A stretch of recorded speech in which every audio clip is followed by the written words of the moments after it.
फेसबुकतिर हेर्दाखेरि निकै मान्छेहरू चाहिँ सरकारले सुकुम्बासी बस्तीलाई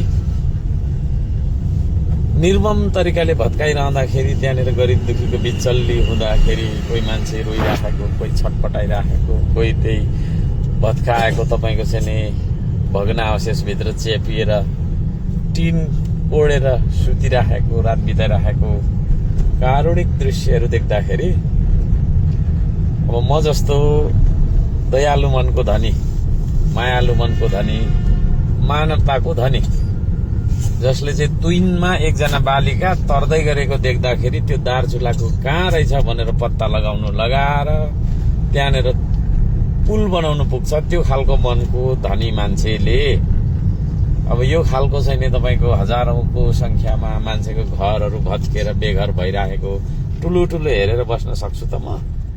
सक्छु? फेसबुकमा रहनुहुने लाटा कमेन्ट गर्नेहरूलाई भन्न चाहन्छु, तपाईहरुको घर भत्क्यो भने के भन्नुहुन्छ होला है?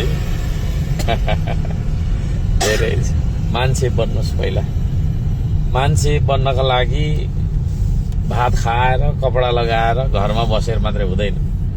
मान्छे बन्नका लागि मान्छेको मन हुनुपर्छ हामीसँग। त्यो मान्छेको मन तपाईसँग छ? बालकहरू रोइराखेको देख्छु, घर भत्काएर, घर खोसाएर, बाँस उडाएर चाउमिन र फ्रुटी दिएर फकाएको देख्छु। तपाईको पनि छोराछोरी होला नि, हैन? छैन?